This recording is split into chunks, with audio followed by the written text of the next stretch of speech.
Dans les sports d'endurance comme le trail, le marathon ou encore le triathlon, la consommation de gel est vite devenue courante pour les personnes qui font un petit peu attention à ce qu'ils consomment pendant l'effort. Alors bien sûr, il existe encore les pratiquants qui me répondront « Ouais, pas besoin, saucisson, tuc au ravito, c'est très bien. » Ok, mais la réalité c'est que non, c'est pas très bien. Et si on veut optimiser l'alimentation, les gels sont en réalité super utiles. D'ailleurs, ces pratiques nutritionnelles de saucisson tuc, on les voit encore dans le trail, qui est une discipline que je trouve jeune, où les sciences du sport et les meilleures pratiques n'ont pas encore tout à fait pénétré. Mais quand on regarde d'autres sports d'endurance où on a plus de recul, où les personnes, les pratiquants, les pratiquantes sont un peu plus sérieuses sur l'alimentation à l'effort, et ben en fait on les voit beaucoup moins, voire pas du tout. Bref, autour des années 2015-2016, l'approche des gels en endurance a un peu changé, grâce aux marques aussi, mais aussi grâce aux pratiquants, je crois en tout cas, qui ont fait remonter que les formats de gel anciens, les classiques, petits, ultra concentrés, en fait c'était pas optimal. Et parmi les nouveautés qui se sont développées, il y a eu les gels qu'on a appelés avec hydrogel. Le constat étant que les gels, mais plus largement la consommation de quantité de glucides à l'effort nécessaires pour maintenir l'effort, mais souvent trop brutalement introduite dans la pratique, c'est un autre sujet, pouvait déclencher des troubles gastriques. Des marques, surtout une marque, a développé cette technologie hydrogel qui est censée encapsuler les glucides, donner un aspect gluant en bouche et réduire les troubles gastriques. Est-ce que les gels avec hydrogel sont mieux que les gels classiques? Est-ce que l'hydrogel est efficace pour prévenir les troubles gastriques liés aux glucides ou a-t-il en réalité une autre utilité? C'est de ça dont on va parler ici. Je m'appelle Cyril Forestier, je suis entraîneur de trail et pratiquant, mais surtout docteur en sciences du sport. Vous êtes dans Courir Mieux, le seul podcast de trail qui vous aide à progresser grâce à des conseils fiables basés sur la science, et je suis ravi de vous présenter ce Scientific Day sur l'hydrogel. Et avant de commencer, je remercie Suunto, partenaire de Courir Mieux pour la saison 2 du podcast et qui rend la réalisation de cet épisode possible. Suunto, vous le savez, c'est du matériel de pointe pour vos entraînements et vos aventures outdoor. Je suis utilisateur convaincu depuis longtemps et pendant que leur monde vous guide sur les sentiers et dans votre nutrition, avec par exemple des applications Suunto Plus comme Race Nutrition ou Drink Alert, super utile en trail, cet épisode vous guidera, en tout cas va essayer, pour mieux comprendre ce qu'est l'hydrogel. Alors, je vais commencer cet épisode avec un petit disclaimer.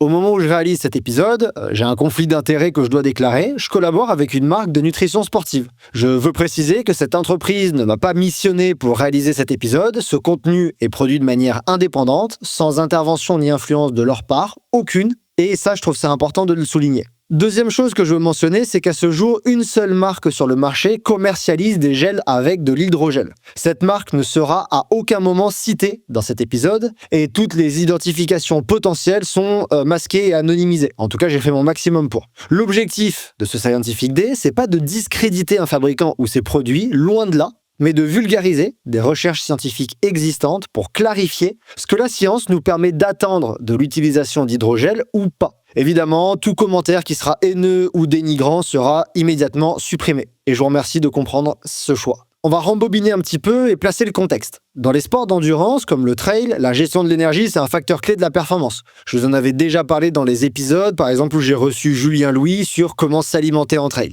Pour maintenir un niveau de perf optimal, en tant qu'athlète, on doit assurer un apport régulier et suffisant en glucides. C'est le seul macronutriment qu'il est intéressant de consommer. Quand on regarde les recommandations, on parle d'apports qui peuvent aller jusqu'à 90 grammes de glucides par heure pour les épreuves de plus de 2h30 avec des mélanges de glucose et de fructose. Je reviendrai là-dessus dans différents épisodes. Mais à ce jour, on a largement un consensus dans la littérature autour de ça, par exemple avec les papiers de You Can Drop 2004, You Can Drop 2010, Tiller et al 2020, ou encore Thomas et al en 2016, qui est en fait un papier consensus du Collège américain de médecine du sport et de l'Académie de nutrition, de diététique et des diététiciens du Canada. Les deux structures les plus robustes en termes de nutrition sportive du côté outre-Atlantique, qui font ce genre de recommandations. Classiquement, un gel, vous savez tous ce que c'est une préparation qui est concentrée en glucides. Ils sont généralement composés de glucose, de dextrose, de maltodextrine et parfois également de fructose. Parfois, ils sont aussi enrichis en électrolytes et ou en caféine. On va pas en parler dans cet épisode, mais l'objectif de ces gels, c'est de fournir une source rapide, facilement assimilable d'énergie pendant l'effort, avec une texture semi-liquide qui facilite leur ingestion. En fait, ça les rend adaptés aux situations où la mastication, par exemple d'une barre, est difficile. Malgré leur efficacité, les gels énergétiques ne sont pas exempts de limites. Nombreux sont les coureurs qui se plaignent entre autres de troubles gastro-intestinaux. Ces inconforts digestifs, ils sont vraiment fréquents chez les sportifs, notamment lors d'apports glucidiques élevés. Par exemple, Oliveira et al. En 2014 rapportaient que plus de 30% des athlètes d'endurance rapportent des symptômes digestifs pendant leur compétition. Alors ce phénomène de troubles digestifs, il n'est pas spécifique au gel, faut pas l'oublier. Il arrive aussi avec des bars et des boissons. En fait, c'est la consommation de glucides qui engendre des troubles gastriques, qui peut engendrer des troubles gastriques. D'ailleurs, j'insiste déjà maintenant, c'est pas une fatalité. Ça se prévient, ça se travaille, ça s'évite. Mais ce qui se passe avec les gels, c'est qu'on a des apports glucidiques et donc ça peut déclencher des troubles gastro-intestinaux. Et ces troubles gastro-intestinaux, ils expliquent l'émergence des hydrogels. En fait, avant l'arrivée des hydrogels, la majorité des stratégies nutritionnelles reposent sur des gels 100% maltodextrine ou glucose ou des mélanges glucose-fructose avec des ratios spécifiques comme un 0,8, un 0,5, aussi des fois appelé 2 pour 1. Ce type de mélange glucose-fructose ou maltodextrine-fructose maximise l'oxydation des glucides en réduisant les troubles digestifs. Ça a été montré par exemple par Hülkenrup en 2010 ou O'Brien et Rowlands en 2011. Mais même si cette approche elle a montré des résultats positifs, en fait elle élimine pas complètement les inconforts digestifs. Pour solutionner ces derniers, il y a des innovations qui ont vu le jour, parmi lesquelles les gels sous la forme d'hydrogel ou avec de l'hydrogel.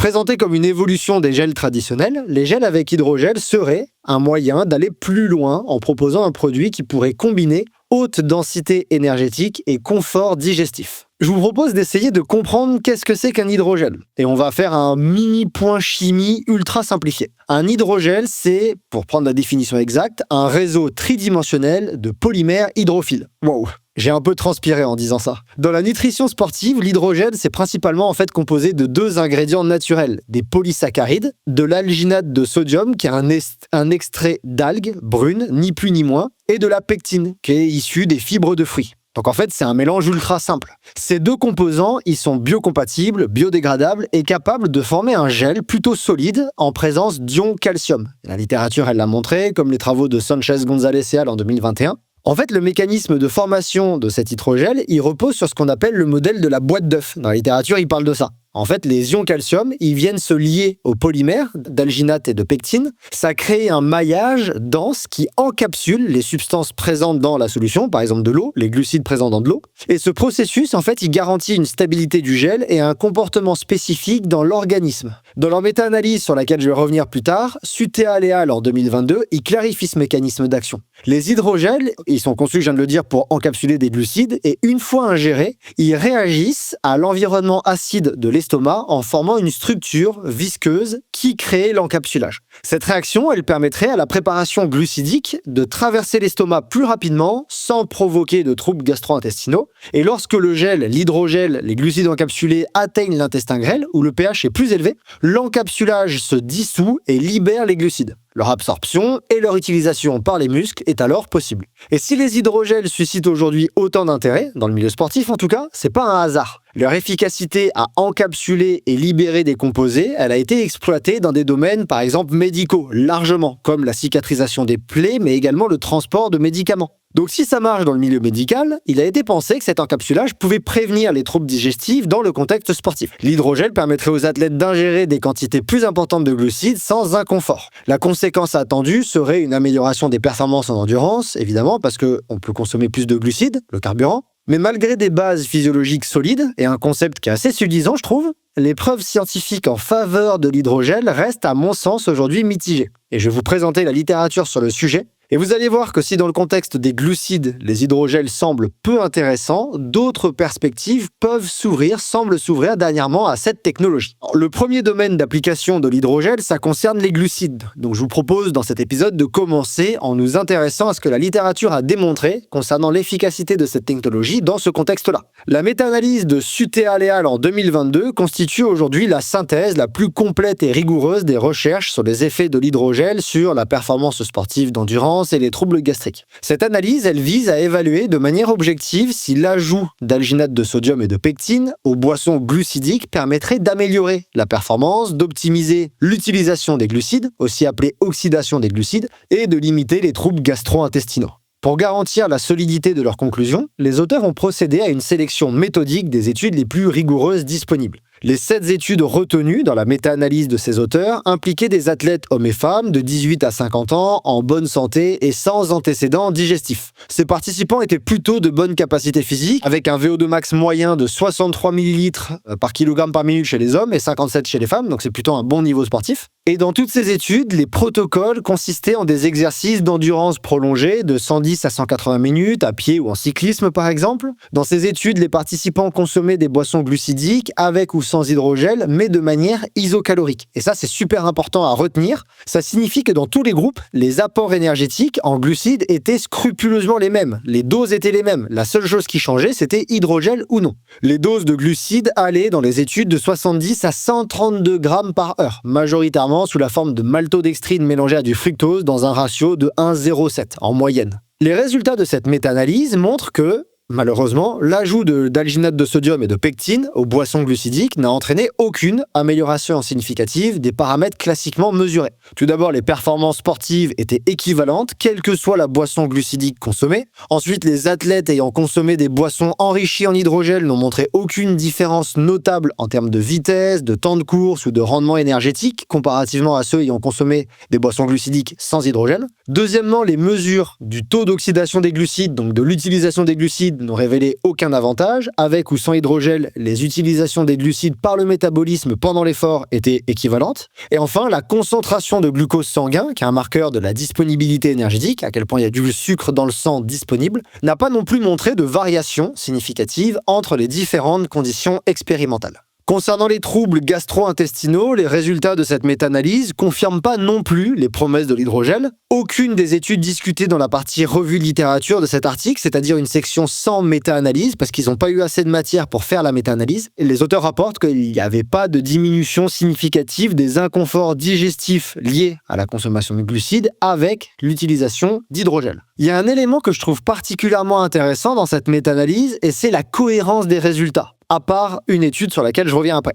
De manière générale, les données ont montré une hétérogénéité extrêmement faible, ce qui indique une forte homogénéité entre les résultats, entre les études analysées. Cette uniformité, ça renforce la fiabilité des conclusions. Et ça, c'est super important. On peut noter de manière fiable, d'après cette étude de Sutea et al., que l'hydrogel ne procure pas les bénéfices attendus, ni sur la performance, ni sur la tolérance digestive. Alors évidemment, malgré ces conclusions, qui sont quand même assez robustes, il y a des limites qui existent et qui doivent être soulignées. Par exemple, les intensités dans les études étaient élevées, comprises entre 45 et 71% de VO2 max, mais elles ne sont pas maximales, comme sur certaines courses de format court, où on peut aller plus haut que 70% de VO2 max. Les participants recrutés étaient exempts de troubles gastro-intestinaux. On peut imaginer que peut-être que l'hydrogel n'a pas le même comportement ou qu'on n'a pas les mêmes résultats dans des études avec des athlètes qui rencontrent fréquemment ces désagréments en course. Mais bon, la méta-analyse de Sutea et al. En 2022, elle dresse un premier constat que je trouve assez net. L'ajout de sodium et de pectine dans des boissons glucidiques, donc l'hydrogel,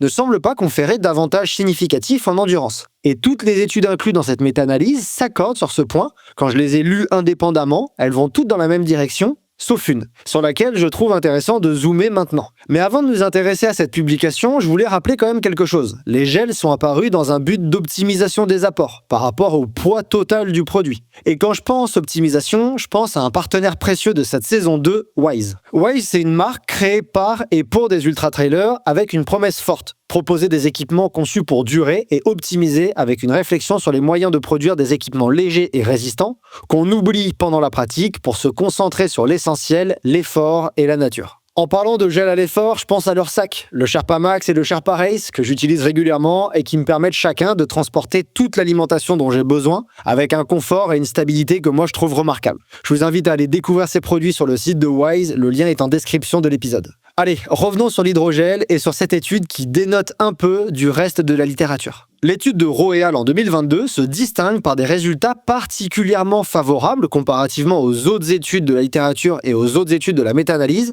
particulièrement favorables à l'hydrogène. Elle contraste, je trouve, avec les conclusions globalement négatives de la méta-analyse de Sutea et al. 2022. Elle a été conduite auprès de 11 coureurs de bon niveau et cette étude consistait en un protocole structuré. 120 minutes de course sur tapis à 68% de VO2 max, suivi d'un 5 km en mode contre-la-montre, donc le plus vite possible. Et les participants donc faisaient ça dans 3 conditions différentes. Ils faisaient chaque test 3 fois. Une fois en consommant une boisson glucidique à 90 grammes de glucides à un ratio glucose-fructose 2 pour 1. une fois avec la même boisson enrichie en hydrogel, donc la même dose de glucides enrichis en hydrogel, et une fois avec un placebo, qui avait en fait pas de glucides. Les résultats ont montré que la condition avec hydrogel favorisait une meilleure performance, plus 7,6% contre plus 5,6% sans hydrogel, donc 2% d'écart quand on consomme des glucides, avec hydrogel ou sans hydrogel. Ils ont également montré une utilisation accrue des glucides par l'alimentation, une concentration plus élevée du glucose sanguin et une réduction des troubles gastro-intestinaux quand il y avait de l'hydrogel. Donc en fait, cette étude, c'est une des rares dans la littérature qui semble confirmer, asseoir les promesses de l'hydrogel. Cependant, à mon sens, et ça n'engage que moi, il y a un conflit d'intérêts qui ternit la crédibilité de cette étude. Le premier auteur, Joshua Rowe, était et est toujours employé au moment de la publication, ça faisait à peu près 1 an et demi, d'après l'historique LinkedIn, j'espère ne pas m'être trompé, était employé par la marque qui commercialise les gels avec hydrogel. Et cependant, cette relation de travail, elle n'est pas déclarée dans l'article. Personnellement, moi, ce manque de transparence me questionne, me soulève des doutes sur l'objectivité des résultats. D'autant plus qu'ils sont, ces résultats, plutôt isolés par rapport aux autres études sur le sujet, qui, en moyenne, ont des conclusions beaucoup plus tempérées sur les bénéfices de l'hydrogel. Je tiens d'ores et déjà à préciser qu'en fait, j'ai pas de problème moi avec les conflits d'intérêts, tant qu'ils sont clairement déclarés. Les collaborations entre chercheurs et marques, elles sont pour moi ultra bénéfiques.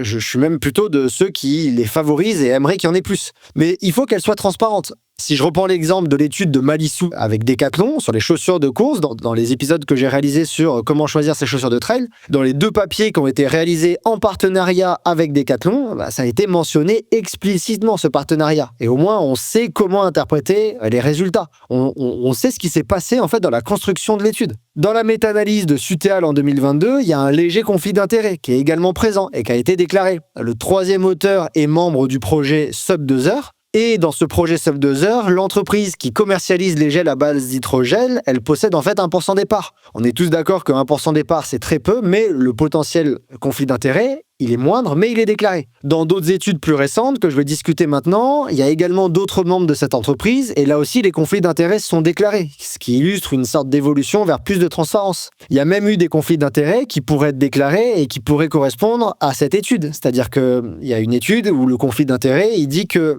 au moment de la collecte des données, la personne ne travaillait pas pour la marque, mais au moment de la publication, c'était le cas, et donc éventuellement, il peut y avoir un conflit d'intérêts. C'est le cas apparemment quand on prend l'historique, le CV de cette personne et qu'on prend la date de publication, il semble qu'il y ait un chevauchement. Le conflit, il aurait pu être déclaré. Compte tenu de ce biais potentiel, moi je pense que ces résultats de Rowe et al. En 2022, qui sont un peu discordants avec le reste de la littérature, ils doivent être interprétés avec prudence. On a dit que l'hydrogel, il a du mal à démontrer des effets probants sur l'utilisation des glucides. Cependant, la littérature et ma lecture de celle-ci me semblent identifier une piste prometteuse dans l'encapsulage d'autres suppléments nutritionnels, et plus précisément le bicarbonate de sodium. Ce composé, il est connu pour ses propriétés tampons qui sont bénéfiques lors d'efforts de haute intensité. Je fais un petit point physio avec ce que Wardnar et Hall écrivent en 2024, je les cite. Ils expliquent que le bicarbonate de sodium, le bicarb, est utilisé par les sportifs de haut niveau, surtout principalement dans des entraînements ou des compétitions qui nécessitent des efforts intenses prolongés. Il retarderait l'apparition de la fatigue musculaire, donc l'arrêt de la performance. Ça aussi, Mogan et Hall, ils en parlent en 2018. Et je vous parlais déjà de ce rôle du tampon et des effets que a l'acidose dans l'épisode que j'avais réalisé sur les seuils ventilatoires et lactiques. Le problème du bicarbonate de sodium, c'est que son efficacité, elle est souvent compromise par des effets secondaires digestifs sévères, voire même pire que les glucides. Cal et Hall en 2013 ont même montré, c'est un des cas les plus extrêmes, que 10 participants sur 11 qui avaient ingéré une dose classique de bicarbonate, qui est recommandée par la littérature, avaient souffert de diarrhée sans amélioration significative de leur performance. Et c'est dans ce contexte particulier que l'encapsulage du bicarbonate dans un hydrogel a été proposé pour leur réduire les troubles gastro-intestinaux. Récemment, en 2024, l'étude de Goog et Spark a exploré l'efficacité d'un hydrogel pour encapsuler des mini-tablettes de bicarbonate de sodium. Cette étude, elle se distingue par sa transparence. Le dernier auteur, donc Sparks, travaille pour la marque qui commercialise l'hydrogel, l'encapsulage de bicarbonate par hydrogel, et je suis content car ce conflit d'intérêts est clairement déclaré. Les participants, des cyclistes bien entraînés, ont consommé du bicarbonate sous 2 formes, encapsulé dans un hydrogel ou encapsulé avec une autre méthode, qui n'est pas de l'hydrogel. Et les résultats montrent que les participants qui ont consommé le bicarbonate via l'hydrogel ont rapporté significativement moins de troubles gastro-intestinaux. Alors dans cette étude, il n'y a aucune mesure de la performance qui a été inclue. Donc on ne peut pas savoir si, ok, il y a moins de troubles gastro-intestinaux, mais on ne sait pas si la performance elle est impactée. Et pour compléter cette étude, ces résultats, il y en a 2 autres qui ont été publiés en 2024. Tout d'abord, les mêmes auteurs ont mené une seconde étude la même année. Ils ont évalué l'effet de l'ingestion du bicarbonate encapsulé dans un hydrogel lors d'efforts répétés de 4 km en cyclisme réalisés à plus de 45 km/h, donc ça fait un peu plus de 5 minutes d'effort. Et les résultats montrent à la fois une réduction significative des troubles gastro-intestinaux et une amélioration de la performance quand l'encapsulage est avec de l'hydrogel. De même, les travaux de Shannon et al. En 2024, toujours en collaboration avec l'entreprise qui commercialise l'hydrogel, mais déclaré de manière transparente, confirment ces résultats. Dans leur étude, des cyclistes ont ingéré du bicarbonate de sodium avant un contre-la-montre de 40 km à vélo. Ce bicarbonate était encapsulé dans un hydrogel ou non selon la condition, et les résultats ont montré une amélioration significative des temps de course, des vitesses et une diminution des troubles gastriques significatifs. Donc ces 3 études, elles suggèrent que l'hydrogel, dans le contexte de la consommation du bicarbonate de sodium, pourrait optimiser son utilisation et la performance, surtout pour les efforts très intenses. On appelle ça les efforts d'endurance courts et intenses, donc des efforts qui peuvent durer, on va dire, aller à la louche jusqu'à 1 heure. Ça ne veut pas dire qu'il n'y a pas d'effet du bicarbonate de sodium sur des efforts plus longs ou voire de l'ultra-trail par exemple, c'est juste qu'actuellement, c'est pas l'utilisation et on n'a pas de recul, on n'a pas de preuves là-dedans. Et à mon sens, les conflits d'intérêts de ces 3 études, qui sont clairement déclarés, ne viennent pas ternir cette conclusion parce qu'ils sont déclarés de manière transparente et ils vont tous dans la même direction. Mais revenons sur les relations entre hydrogel et glucides, qui est à la base ce qui m'intéressait le plus quand j'ai réalisé cet épisode. Quand j'ai préparé cet épisode. Depuis la publication de la méta-analyse de Sute et al. En 2022, la recherche sur cette technologie a, je trouve, considérablement ralenti. Les résultats clairs et peu encourageants de cette méta-analyse ont peut-être freiné l'intérêt pour de nouvelles investigations, parce qu'en fait, ça coûte de l'argent, ça coûte du temps des participants. Donc quand on a une méta-analyse de cette étude qui conclut que globalement ça marche pas, peut-être que les chercheurs ils se sont dit bon, on arrête là les études sur hydrogel et glucides. En 2024, il y a une étude de Nielsen et al. Qui a tenté de relancer le débat, mais elle a été publiée dans la revue Nutrients, qui est considérée comme une revue prédatrice. Je vous en ai parlé récemment dans un réel, publié sur Instagram. Si vous ne suivez pas Courir Mieux sur Instagram, je vous invite à me rejoindre. Quand on regarde un petit peu cette étude, on voit qu'elle a été acceptée seulement en 20 jours après soumission, donc soumission, expertise par les pairs, révision, re-expertise par les pairs, acceptation, ça a pris seulement 20 jours. Moi qui ai été éditeur dans des journaux et publiant avec de plusieurs papiers, je peux vous dire que ça prend pas ce temps-là normalement. Mais bon, le résultat, il a montré aucune amélioration de la performance ou de la tolérance digestive avec l'hydrogel. Donc globalement, il va dans le même sens que le reste de la littérature. Il y a des différences anecdotiques, comme une légère baisse de la fréquence cardiaque à certains points de mesure sur une grande quantité de points, et une augmentation des flatulences avec la consommation d'hydrogel, mais je suis pas sûr que ça apporte vraiment beaucoup de nouveautés par rapport aux résultats qu'on avait déjà. D'ailleurs, j'en profite pour vous dire que toutes les références que j'ai citées dans cet épisode, elles sont disponibles en ligne sur le site courirmieux.fr. Sur le site, vous retrouverez cet épisode au format article écrit, et à la fin, quand vous descendez, vous avez une partie référence bibliographique avec toutes les études citées et les liens vers ces études si vous voulez les consulter et vérifier ce que je vous raconte. Donc je vous invite à aller faire un tour sur le site courirmieux.fr. Depuis 2022, je crois qu'il n'y a aucune étude solide qui a remis en question les résultats de Sute et al., nous laissant pour l'instant sur la conclusion que les gels avec hydrogel ne sont pas meilleurs ou plus digèles que ceux sans hydrogel dans le contexte de la consommation des glucides.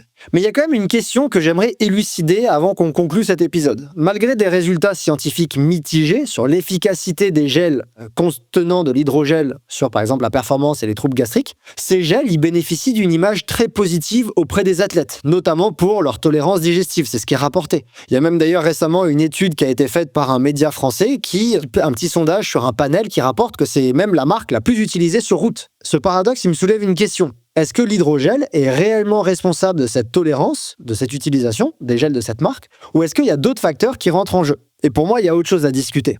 Quand on regarde le ratio glucose-fructose, et plus précisément maltodextrine-fructose utilisé dans la composition des gels de cette marque avec hydrogel, en fait, c'est un élément majeur qui peut expliquer la bonne tolérance de ces gels avec hydrogel. En fait, ceux commercialisés par cette entreprise utilisent cette technologie et adopte un ratio glucose-fructose, maltodextrine-fructose, de 1,08. Ce ratio, il a démontré son efficacité pour améliorer la capacité d'absorption des glucides tout en réduisant les troubles gastro-intestinaux, surtout à des doses glucidiques élevées. En fait, le glucose et la maltodextrine d'un côté et le fructose de l'autre côté empruntent des voies d'absorption différentes dans l'intestin, des transporteurs différents. Le glucose et la maltose, ils utilisent le transporteur SGLT1. Le fructose, il passe par les GLUT5, des transporteurs différents. Ce partage des transporteurs permet de maximiser l'absorption et de limiter la surcharge intestinale, la surcharge des transporteurs eux-mêmes. La conséquence directe, c'est une réduction des troubles gastriques. Et ce mécanisme, il a été confirmé par plusieurs études et il fait aujourd'hui consensus chez les experts de la nutrition sportive. Il est donc possible que la bonne tolérance des gels avec hydrogel disponibles sur le marché sont moins liées à la technologie d'encapsulage elle-même qu'au choix de ce ratio glucidique par la marque, qui est pertinent. Mais cette conclusion, elle peut être moins lucrative. En tout cas, c'est crédible, parce que de nombreux autres gels du marché, autres que cette marque, et sans hydrogel, utilisent ce ratio. 1,08 ou un ratio similaire, par exemple 1,05 ou 2 pour 1, alors qu'une seule marque propose l'hydrogel. Donc globalement, on a fait le tour de la question sur l'hydrogel avec les glucides, l'hydrogel avec le bicarbonate de sodium. Et avant de conclure cet épisode, je vous propose de passer par la rubrique d'un des partenaires de cette saison 2 du podcast Courir Mieux, Gollum, et la rubrique Gollum met la lumière sur. À chaque épisode, Gollum et moi-même vous proposons de poser vos questions sur Instagram, donc il faut suivre Instagram de Courir Mieux et les stories que je publie régulièrement, pour mieux comprendre le sujet abordé, et certaines seront répondues à chaque épisode. Cette semaine, j'en ai sélectionné 3 que le reste de l'épisode ne traite pas vraiment. La première, c'était « Est-ce que l'hydrogel est dangereux pour la santé ?» Et la première réponse que je peux apporter, c'est apparemment non. Aucune étude sur l'humain dans le contexte du sport n'a traité spécifiquement de cette question, mais dans le contexte médical, je vous l'ai dit au début de l'épisode, l'hydrogel est largement utilisé, par exemple pour faciliter ou améliorer l'absorption de certains médicaments, dont l'acidité de l'estomac, le pH de l'estomac, que l'acidité de l'estomac dégrade, et dans ce contexte médical, il semble ne présenter aucun risque pour la santé. Donc pour moi, en plus ces 2 ingrédients qui sont naturels, c'est un extrait d'algues et de la pectine, de fruits, donc pour moi, consommer de l'hydrogel, c'est plutôt sans risque pour la santé. L'autre question que j'ai sélectionnée, c'est est-ce qu'on peut utiliser les hydrogels par petite quantité ou est-ce qu'il faut tout prendre d'un seul coup? Alors globalement, tu peux faire ce que tu veux. Il faut juste pas oublier que métaboliquement, on a une limite par minute, par heure de quantité de maltodextrine et de fructose que nos transporteurs peuvent transporter. Et il vaut mieux éviter de dépasser cette limite pour prévenir les troubles gastriques. Il y a des études, comme celle de Yuken Group, je sais plus en quelle année, qui parle du gut training chez les athlètes, qui met en avant que les troubles gastriques seraient majoritairement déterminés par en fait un dépassement de ces limites des transporteurs, de la limite de la capacité des transporteurs. Je vous ferai un épisode spécial là-dessus dans la saison 2 du podcast qui viendra, où je reparlerai de ces transporteurs et des limites. Mais donc si c'est un gel avec beaucoup de glucides, par exemple imagine il y a 40 grammes, 45 grammes de glucides dans ton gel, peut-être que le prendre en 2 fois ça peut être pertinent, mais si tu le tolères en une seule prise, ça peut être plus pratique. Moi je pense qu'il faut tester, voir comment tu te sens quand on consomme le gel d'un seul coup et voir ce qui est le mieux pour toi au niveau individuel. Et enfin, la dernière question que j'ai trouvée intéressante, c'est comment éviter les nausées avec les gels, avec ou sans hydrogel. Et pour moi, en fait, la clé, c'est ce que je répète tout le temps, c'est de s'habituer. En fait, trop souvent, je vois des personnes qui consomment jamais rien ou presque à l'entraînement et d'un coup veulent manger des quantités plus pertinentes par rapport à la littérature en course, parce qu'on sait qu'on a besoin de ce carburant pendant l'effort. Et pour moi, la consommation de glucides, c'est comme l'entraînement en fait. Ça demande de la progressivité, du temps, de l'habituation. Et le meilleur moyen de prévenir les nausées, c'est pour moi de s'habituer, de s'entraîner à consommer régulièrement des glucides à l'entraînement pour être prêt le jour J, avec les dosages qu'on souhaite atteindre le jour J et en adoptant le bon ratio. Là aussi, je vous ferai dans l'épisode sur les transporteurs, je vous parlerai plus en détail des ratios. Mais pour moi, c'est pas du jour au lendemain qu'on consomme certains dosages de glucides qu'on entend, que je vulgarise moi-même régulièrement. Il faut juste s'y habituer. Pour tout le monde, certains dosages comme 30-40 grammes par heure, ça va passer. Et ensuite, quand on va monter plus haut, il faut s'y habituer. Et quand on dépasse certains dosages, par exemple, quand on dépasse les 60 grammes, c'est intéressant de chercher des produits qui n'ont pas, par exemple, que de la maltose, que du glucose, mais de prendre des produits qui ont des ratios glucose-fructose, qui mélangent vraiment des transporteurs, des glucides avec des transporteurs différents, pour limiter les risques de troubles gastriques. On en reparle dans un épisode bientôt. Donc en conclusion, à ce jour, les données scientifiques ne permettent pas de conclure que l'hydrogel apporte des bénéfices significatifs sur l'assimilation des glucides ou la performance. La méta-analyse de Suté-Aléal en 2022 reste à ce jour, à mon sens, la référence sur ce sujet, et elle a montré que l'ajout d'alginate de sodium et de pectine aux boissons glucidiques n'a pas pour l'instant d'effet sur les paramètres principalement mesurés.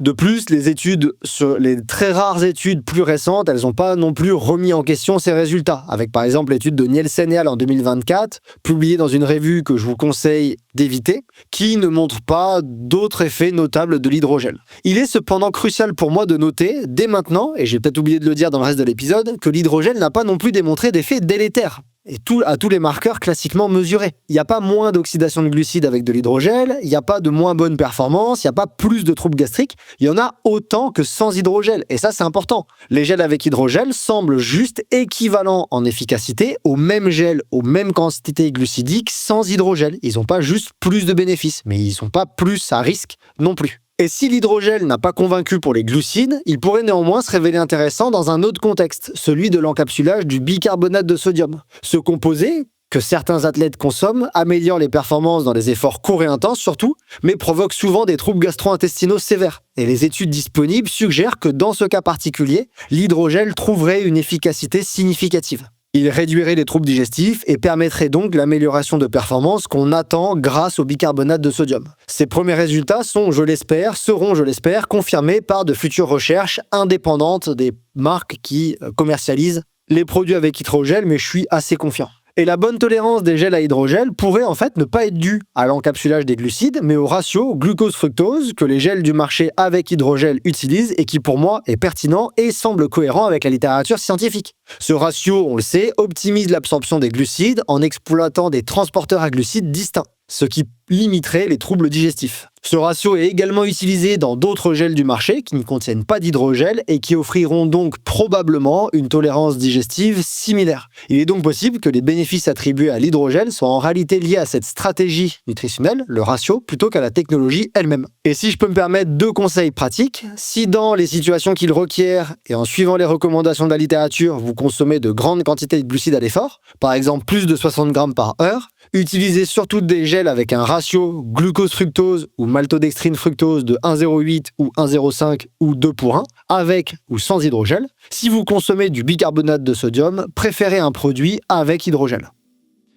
Voilà, c'est tout pour cet épisode sur l'hydrogel. Je remercie For Endurance, mon partenaire nutrition, qui soutient la saison 2 du podcast Courir Mieux. For Endurance, c'est un ensemble de produits énergétiques de qualité que j'utilise personnellement et dont plusieurs gammes sont composées en respectant les recommandations de la science. Cette semaine, je vous invite à jeter un œil au Endurance Unit Gel sans arôme ajouté, qui a un ratio maltodextrine-fructose de 1,08 et que j'utilise surtout en compétition et sur mes sorties longues. Je remercie encore à nouveau les autres partenaires du podcast Courir Mieux, à savoir Gollum, Suunto et Wise, qui rendent cette saison possible et l'épisode que vous écoutez actuellement réalisable. Je vous invite également à écouter, si cet épisode vous a plu, les autres formats d'épisodes que je propose, comme les Courir Mieux rencontres, les hors-séries, les tests matériels, à faire un tour sur ma chaîne YouTube ou sur le podcast audio, selon où est-ce que vous écoutez en ce moment cet épisode. Je vous invite également, comme je vous l'ai dit, à me rejoindre sur Instagram, faire un tour sur le site Courir Mieux, mais également rejoindre le Patreon, qui contient désormais un seul abonnement et de nombreux avantages comme des épisodes exclusifs, et la possibilité de poser vos questions à mes invités.